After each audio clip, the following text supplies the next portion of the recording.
반갑습니다. 평생학습도시 양산 평생학습 영상서비스 활동가 아로마 테라피 강사 김은경입니다. 아로마 향의 기운으로 여러분들과 함께 편안하고 향기로운 시간 속으로 여행을 떠나보려 합니다. 함께 가보실까요?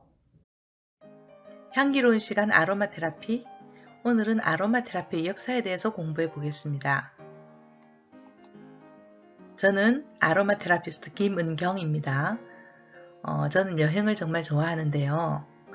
여행은 어떤 새로운 곳에 가서 새로운 사람들을 만나고 안 해본 경험을 하고 맛있는 음식을 먹고 집을 떠나 편안함과 즐거움을 즐기는 것이라고 생각하는데, 그것보다도 제가 느낀 여행의 좋은 점은 내가 가졌던 어떤 고정된 생각과 아주 딱 이것이라고 하는 편견을 조금 여행을 다니면서 바꿔주는 거, 그래서 내가 더 폭넓은 사람이 되는 거, 그것이 여행의 좋은 점 같습니다.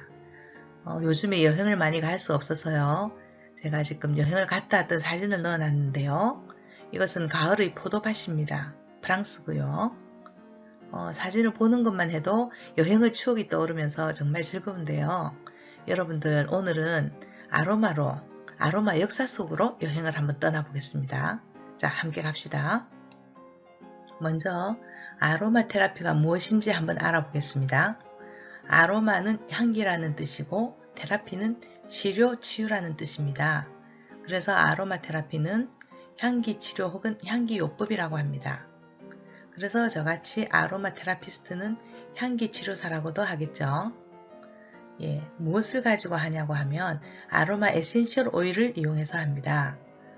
허브에서 추출해낸 에센셜 오일이라고 했는데, 에센스라고 하면 여러분들 아주 중요하고 좋은 성분들이 농축되어 있다고 아시죠? 이처럼 아로마 에센셜 오일은 허브의 천연 유기 화합물질이 복합되어 있는 것이다. 이렇게 생각하시면 되겠습니다. 허브라고 하면 무엇일까요? 여러분들 잘 아실 텐데요. 허브는 약초 혹은 향초라고 했습니다. 그런데 여기에서 하나의 효과라도 빠지면 허브가 될 수 없습니다. 허브는 향이 나면서 약효가 있는 것을 허브라고 합니다. 종류 한번 살펴볼게요.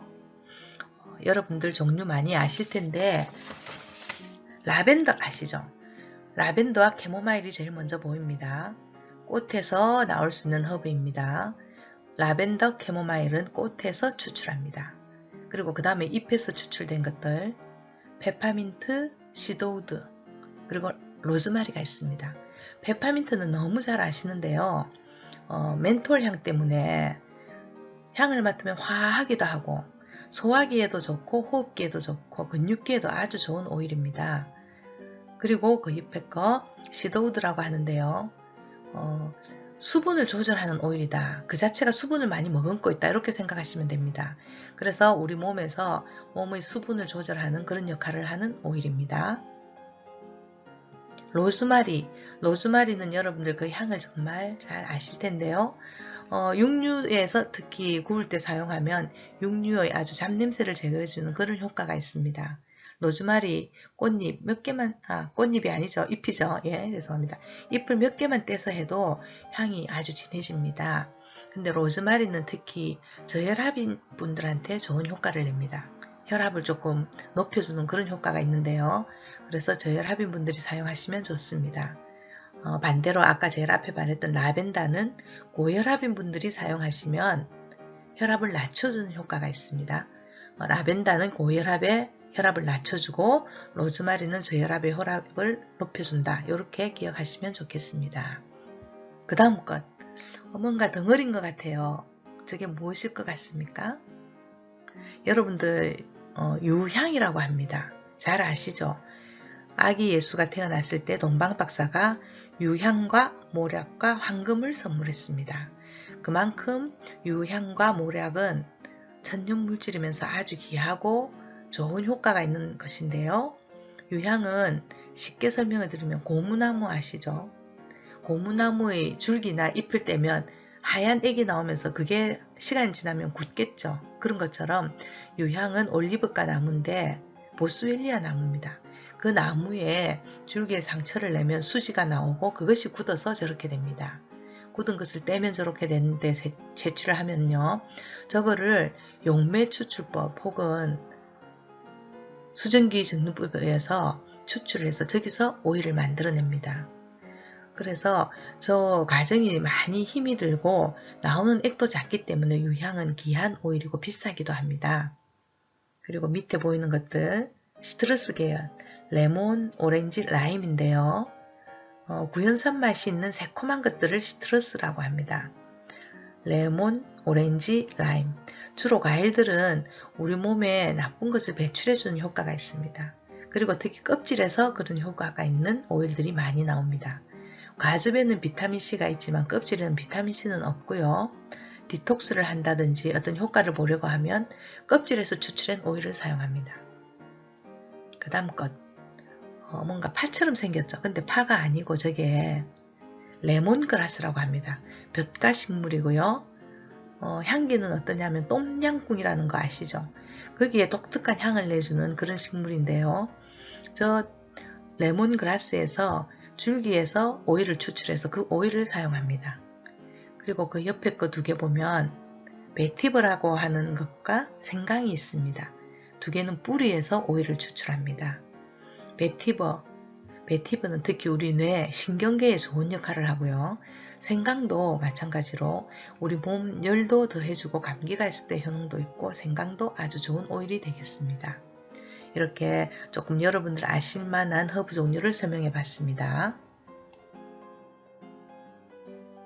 제가 나름 나무 모양으로 이렇게 구성을 한다고 했는데 한번 보겠습니다. 뿌리에서 추출한 오일들은 아까 베티버랑 생강이 있는데 신경계 질환에 좋고 진정 효과가 있습니다. 대체로 그렇습니다. 거기에서 또 특이하게 안 그런 것들도 있고요. 그리고 줄기, 모략, 미르라고 하는 건 모략과 프랑켄센스 나무, 프랑켄센스 채취된 나무를 제가 넣어놨는데요. 저렇게 몽글몽글 이제 줄기에 상처가 나서 생기고 저것을 하나하나 채취를 하는 것입니다. 모략과 유향 어떤 효과가 있냐면 항산화에 아주 좋고 이완작용, 호흡기에 좋습니다. 그리고 살균, 염증, 상처 치료, 천연 방부제 효과가 있습니다. 아주 귀하고 채취가 어렵기 때문에 아주 귀하고 좋은 오일들이라고 합니다. 그 다음에 잎에서 추출되는 오일들, 아까 페퍼민트, 시더우드, 로즈마리 같은 것들이 있었는데요. 주로 해독, 살균, 염증 완화, 기관지, 폐, 호흡기에 좋습니다. 우리 나무는 잎들 무엇을 하죠? 광합성 작용을 하죠. 쉽게 말해서 잎이 호흡을 하는 것입니다. 그래서 그 잎의 그 작용을 우리가 이용하면 우리 몸에서도 호흡기에도 아주 좋고 기관지, 폐에도 좋은 그런 오일들이 되겠습니다. 위에 보시면 꽃이 있는데 예쁜 꽃들이 있습니다. 장미, 또 오렌지 비트라고 합니다. 두 번째 거. 그리고 라벤더가 있는데요. 오렌지 비트 두 번째 거 제가 조금 설명드리면 향이 아주 좋은 동남아 같은 데서 지천으로 피어있는 그런 꽃입니다. 주로 이 꽃에서 나온 오일들은 우리 기분을 전환시켜주고 항우울, 특히 호르몬 조절에 좋다고 합니다. 그리고 꽃이 떨어지면 열매가 열리죠. 그 열매들은 시트러스 열매들을 주로 오일에 사용하는데요. 해독과 이뇨와 셀룰라이트 제거에 좋습니다. 껍질을 사용한다고 했죠. 기억하시고요. 그 다음에 독소 배출과 해독과 이뇨와 다이어트에 좋다. 저것은 씨앗입니다. 지금 저기 있는 것은 펜넬이라고 하는 것인데요. 특히 다이어트에 좋은 그런 오일이 나오고 있습니다. 이렇게 나무들은, 식물들은 땅에 뿌리를 내리고 움직일 수가 없죠. 그래서 바람이 불고 비가 오고 태풍이 온다든지 또 병충해가 온다든지 또 초식동물들이 와서 해치려고 할 때 식물들이 독특한 색깔과 독특한 향으로 그것들을 달아나게 자기 식물 스스로를 해치지 못하게 보호하고 있는데요. 파이토케미칼이라고도 합니다. 우리는 그런 좋은 물질 중에 색깔 말고 독특한 향기를 이용해서 아로마 테라피를 합니다. 평생 학습 도시 양산. 아로마 테라피의 역사를 한번 보겠습니다. 제일 먼저 원시 시대 때는 체험적으로 습득을 했다고 합니다. 무슨 뜻인지 아시겠죠? 나무를 채취하고 뭐 수렵도 하고 사냥도 했을 텐데 어떤 나무 잎이나 줄기를 갖고 와서 태워보면 기분이 되게 좋아지기도 하고 어떤 또 잎이나 나무를 태워보면 기분이 가라앉고 잠이 오기도 하고 그래서 체험을 하면서 나무마다 어떤 다른 그 효능이 있구나 이런 거를 배웠다고 합니다. 그렇게 시작된 것이 아로마 테라피의 역사가 되겠고요. 동굴 벽화에도 뭐 채취하고 이런 그림이 나오고 있습니다. 그리고 두 번째 보면 고대의 기우제라고 하는데 여러분들 그 역사 드라마 같은 데 보면 비가 안 와서 비를 막 내려달라고 하늘에 기도를 할 적에 꼭 향 같은 거는 피웁니다. 옛날 사람들은 생각이 그 향에서 뭐를 태워서 난 연기 그리고 연기와 함께 그 향의 향기와 기운이죠. 그 기운이 하늘과 통하는 기운이라고 생각을 했습니다. 그래서 향을 꼭 피웠고 기우제에도 향을 썼습니다. 나무를 주로 쑥 같은 걸 많이 태웠다고 합니다. 그리고 밑에 그림을 보면 서양에서도 뭐 신을 숭배하고 그런 의식을 할 적에 항상 향기가 나는 식물을 사용해서 연기를 피우고 향을 내기도 했답니다. 그렇게 사용했고요. 인도로 한번 가보면 인도에는 정말 향이 많이 발달된 나라입니다. 6000여 년에부터 인도는 향기 나는 오일을 사용했고요. 아유르베다, 저게 의학서 이름입니다. 인도의 전통 철학이 아유르베다인데요. 모든 인간은 스스로 자신의 질병을 치유할 수 있는 능력을 가지고 있다고 하는 것을 기본 철학으로 합니다. 그래서 에센셜 오일은 프라나라고 해서 기라고 하고 에센셜 오일의 에너지로부터 얻어진 것으로 간주되었습니다. 그래서 많은 오일을 사용했고요. 인도의 그 젊은 여인들은 결혼을 하기 6개월 전부터 몸과 마음을 정결하게 하기 위해서 자스민, 알로에, 장미 같은 것들을 혼합해서 천년 연고인 우르고자를 몸에 바르는 관습도 있었다고 합니다. 그리고 밑에 보면 님이라는 열매가 있는데요. 인도에 가보신 분들은 아실 겁니다. 그 독특한 누린내, 구린내 같은 향이 나는 거. 그리고 인도에서 오는 어떤 물건들도 냄새가 많이 납니다. 그것은 천년 방부제가 되는 님의 효과입니다. 님도 오일로 사용하고 있습니다. 그리고 중국의 역사를 한번 보겠는데요. 중국도 향을 냄새로 즐긴 것뿐만 아니라 질병을 치료하는 의료 목적으로 많이 사용했습니다. 약침으로 많이 사용했죠. 그리고 실크로드를 통해서 많은 향들을 유럽에 전파하기도 했습니다. 뭐 시나몬이라든지 클로브 정향이라고 하는 그런 것들이 대표적이고요. 중국에서도 여자들이 3개월 내지 6개월 정도 향약을 복용하기도 했다고 합니다. 고대 중국은 많은 종류의 향물질을 수입도 했기 때문에 그 값이 비싸서 사치의 상징으로도 사용됐고요. 종교 행사에서나 상류계층들이 사치생활 할 적에 많이 사용되었습니다. 특히 중국에 향을 좋아한 3대 향광이 있습니다. 특히 양귀비 여러분들 아시죠? 양귀비와 서시와 측천무후를 들 수가 있습니다. 중국은 본초강목이라는 책이 있는데요.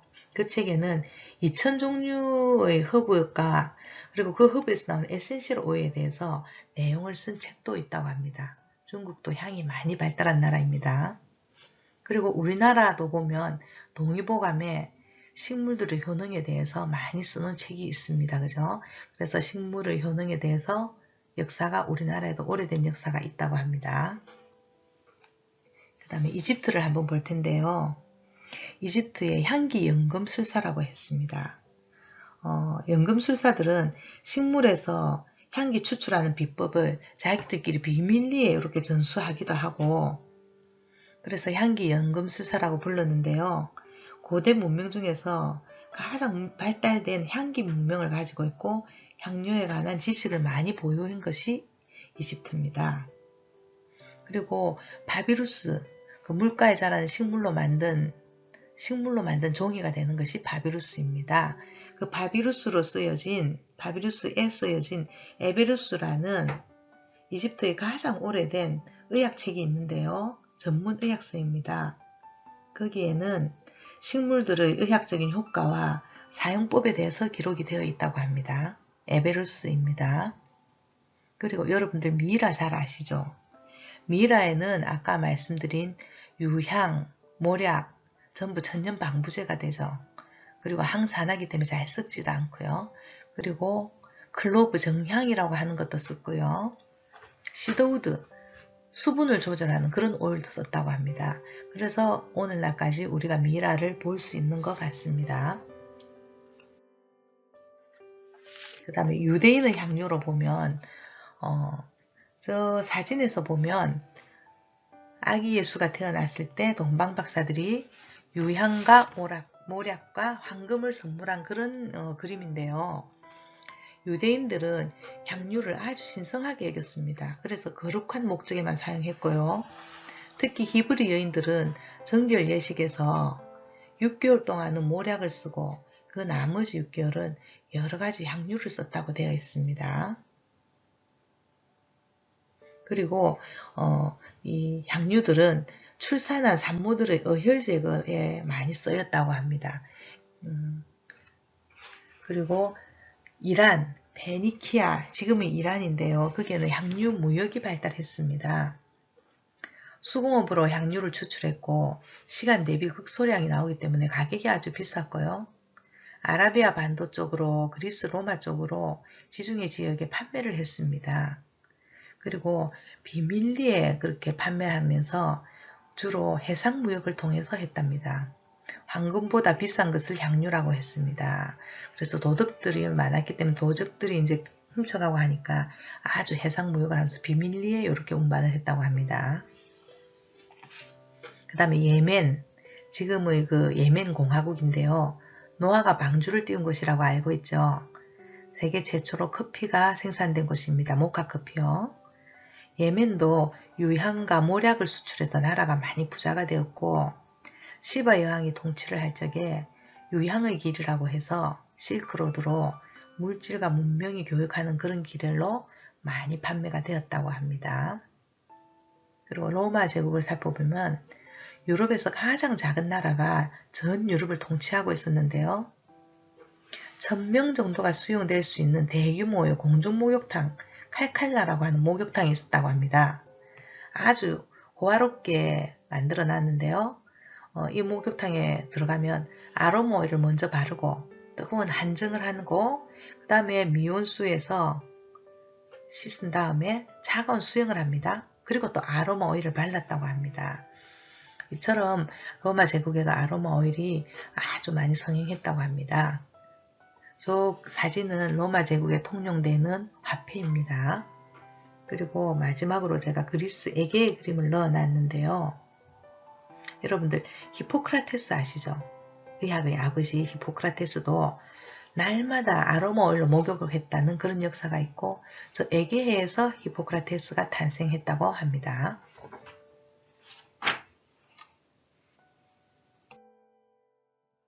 그리고 재밌는 아로마 에센셜 오일 이야기가 있는데요. 유럽 인구 30%가 사망한 흑사병 아시죠? 인구의 30%라고 하니까 정말 대단했는데요. 흑사병은 그 손가락이나 발가락, 우리 몸의 끝부분부터 까맣게 이제 썩어 들어가면서 죽는 병이라고 하는데 쥐가 패스트균을 옮겼다. 그런 얘기가 있죠. 근데 그 흑사병이 한참 창궐하고 있을 때 도둑들이 막 그 시체에서 기금속을 훔치기도 하고 집에 들어가서 도둑질을 하기로 했는데 전염이 안 되는 도둑들이 있었다고 합니다. 뭐 사인의 도둑 이야기라고도 하는데요. 그래서 그 도둑들에게 어떻게 해서 너희들은 병에 전염이 되지 않았니? 이런 얘기를 물으니까 도둑들이 로즈마리와 레몬과 유칼립투스, 클로브, 정향입니다. 그런 것들을 저기는 사진엔 식초라고 하는데 식초나 와인에 넣어서 숙성을 시키고 그래서 그거를 마시거나 바르면서 다녔다고 합니다. 그만큼 오일은 그 항바이러스에도 좋은 효과가 있다고 합니다. 아로마 테라피는 이처럼 우리 긴장을 이완시키고 스트레스도 완화시키고 편안한 감정을 갖게 해줍니다. 그리고 통증도 완화시키고요. 특히 노폐물을 배출해 주는데요. 아로마 향기의 분자가 아주 작기 때문에 우리 몸속에 들어가게 되면 우리 몸속의 나쁜 물질에 붙어서 땀 혹은 눈물, 소변, 대변 그렇게 배출을 해준다고 합니다. 그런데 물을 많이 마셔주지 않으면 피부에 어떤 반응도 나타나기도 합니다. 그래서 아로마 테라피를 체험하시고 나면 항상 물을 많이 마셔주시는 것이 좋습니다. 오늘은 아로마 테라피에 대해서 간단하게 알아보고 아로마 테라피의 역사에 대해서 공부해 봤습니다. 다음 시간에는 아로마 테라피의 효능과 흡수 및 활용 방법, 그리고 기본 오일인 페퍼민트, 라벤더, 시트러스 오일에 대해서 공부해 보겠습니다. 여러분들 오늘 귓가에 풀 한 포기, 꽃 한 송이, 나무 한 그루, 사랑과 관심으로 한번 자세히 쳐다보는 그런 날이 되었으면 좋겠습니다. 감사합니다.